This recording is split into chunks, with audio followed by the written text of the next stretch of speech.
नमस्कार दोस्तों, हरे कृष्णा, राधे राधे। आने वाली है सर्तिला एकादशी। सर्तिला एकादशी के दिन तिल की 6 प्रकार से व्यवहार होता है, इसीलिए इस एकादशी का नाम सर्तिला पड़ा है। तिल की उबटन लगाया जाता है, तिल जल से स्नान किया जाता है, तिल मिश्रित जल से भगवान सूर्य नारायण को अर्घ्य दिया जाता है, तिल का दान होता है, तिल का भोजन तथा भोग लगाना होता है, तिल से हवन होती है और तिल से ही जो ना यज्ञ होता है, तर्पण भी होती है। तो इसी प्रकार से तिल का 6 प्रकार से व्यवहार हो जाता है। आज की वीडियो में बहुत ही सरल उपाय से हम देखेंगे कि घर पर हम कैसे पूजन करें। तो चलिए शुरू कर लेते हैं आज का वीडियो। और हाँ, सर्तिला एकादशी कब मनाया जाएगा? तो सर्तिला एकादशी उदया तिथि के हिसाब से 6 फरवरी 2024 के दिन मनाया जाएगा। तो देखिए, आप अपनी इस पूजा को अपने चाहे तो मंदिर में कर सकते हैं, चाहे तो अलग से चौकी लगाकर भी कर सकते हैं। मैंने यहाँ पे एक चौकी ले लिया है, जिसके ऊपर मैं बिछाऊंगी अभी पीला कपड़ा। भगवान श्री विष्णु नारायण की पूजा में पीला कपड़ा बहुत इंपॉर्टेंट है, पीला चीज़ें बहुत इंपॉर्टेंट है। तो आप कोशिश कीजिए ज़्यादा से ज़्यादा पीले रंग का व्यवहार करना। इसके बाद हम तिल से आसन लगाएंगे दीपक के लिए।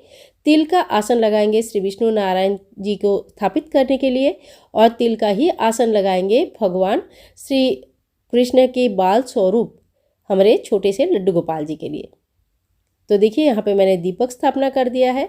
और अगर आपके पास इस तरह का फोटो है या मूर्ति है, विग्रह है, जो भी लक्ष्मी नारायण जी के स्वरूप है, उनको आप यहाँ पे जरूर शामिल कीजिए।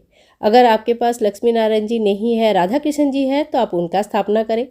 लड्डू गोपाल जी को स्नान आदि करवा के मैंने तैयार कर लिया है, और मैंने अपनी चौकी में उनको भी बैठा दिया है।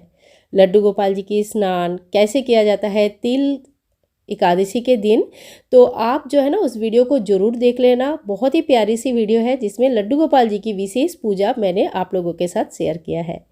तो देखिए, यहाँ पे लड्डू गोपाल जी को मैंने बैठा दिया है, और धूप और दीप कर लीजिएगा।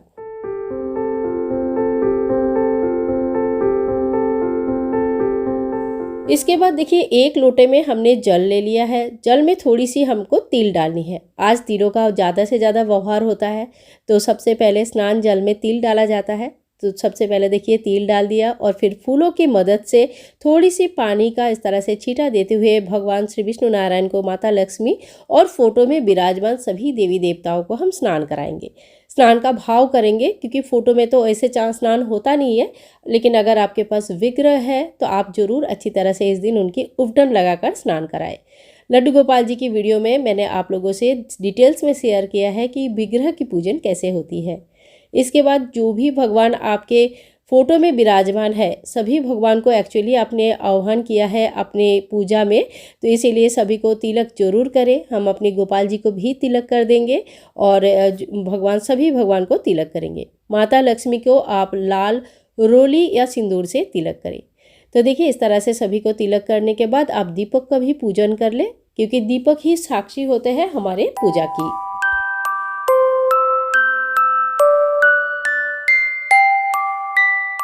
इसके बाद कलावा स्वरूप वस्त्र हम अर्पण करेंगे। लड्डू गोपाल जी को पहले ही हमने स्नान करा के वस्त्र पहना दिया था, और मूर्ति में इस तरह से वस्त्र पहनाया जाता है, और फोटो में इस तरह से कलावा अर्पण किया जाता है। इसके बाद आज के दिन पीला फूल का बहुत ज़्यादा महत्व होता है। तो आपके पास पीला फूल इस समय ज़रूर अवेलेबल होगा, क्योंकि इस ऋतु में इस समय जो है ना फूल काफ़ी अच्छे से मिल जाता है सभी जगह पर। तो मेरे पास जो पीले फूल थे, वो सभी मैंने भगवान को समर्पित किया है, भगवान को सजाया है। माता लक्ष्मी जी के लिए अगर गुलाब के फूल मिल जाता है, कमल के फूल मिल जाता है, तो आप उनको जरूर चढ़ाएं। माता लक्ष्मी जहाँ खुश रहती है, वहाँ भगवान श्री विष्णु नारायण का आशीर्वाद अपने आप ही हमारे ऊपर आते हैं। तो इस बात का ध्यान रखें कि भगवान विष्णु जी को पाने के लिए आपको लक्ष्मी जी को खुश करना है, और माता लक्ष्मी जी को पाने के लिए आपको भगवान विष्णु जी को खुश करना है। ठीक है। तो इसके बाद हम धूप और दीप दिखाएंगे। यहाँ पे हम पंचोपचार पूजा किए हैं। जैसे सबसे पहले गंध यानी कि चंदन लगाया, फिर पुष्प चढ़ाया, फिर धूप दीप, और अब हम नैवेद्य चढ़ाएंगे।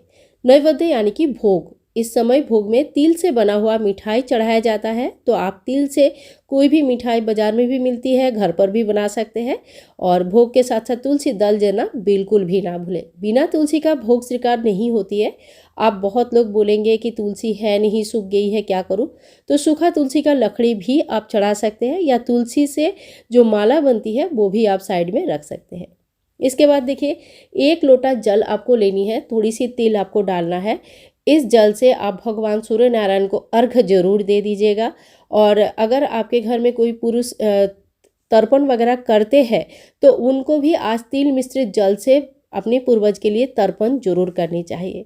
तो तिल से काफ़ी सारे चीज़ें इस दिन जो किया जाता है, तिल की जो ना विशेष प्रकार से दान भी किया जाता है। पूजा में आपको नारियल सुपारी जरूर चढ़ानी चाहिए, या तो फिर जो भी सीजनल फल मिल जाए वो भगवान को चढ़ाए। केला जरूर चढ़ाए, ये सब पीला फल भगवान के लिए बहुत प्रिय होता है। फिर देखिए जो मेन चीज़ें हैं वो है तिल की दान। चाहे आप छोटा सा दान करें या बहुत बड़ा दान करें, पर तिल की दान आपको जरूर करनी चाहिए। दान जब भी करेंगे साथ में आपको कुछ दक्षिणा जरूर रखना है। आप देखिए कहीं कहीं ना नियम ऐसा लोग लेते हैं कि पात्र के साथ ही दान करना है, ये बहुत अच्छा माना जाता है।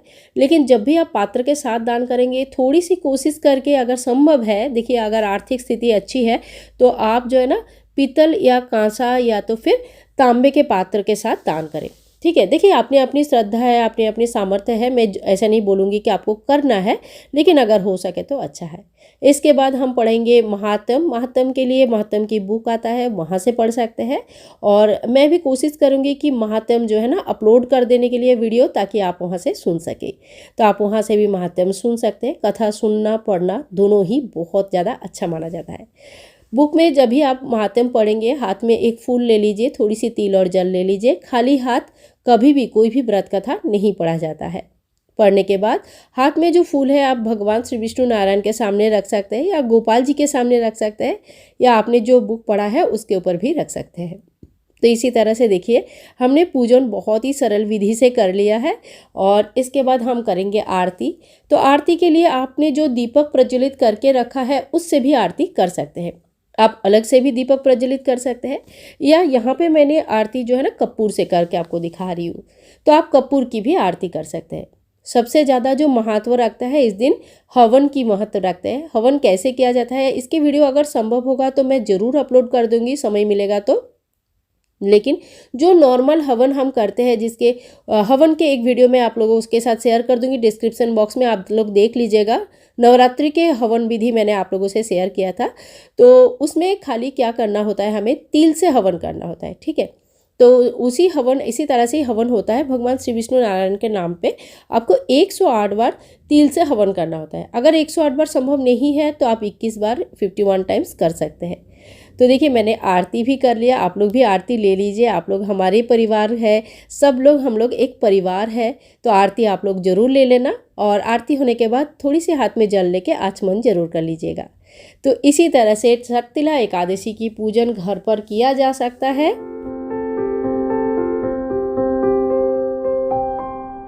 तो आप लोगों को करना है तिल से स्नान, तिल की उपटन, सूर्य को भगवान को अर्घ देना है, तिल मिश्रित जल से तर्पण करनी है, हवन करनी है, दान करना है और भगवान को भोग चढ़ाना है तथा भोजन करनी है।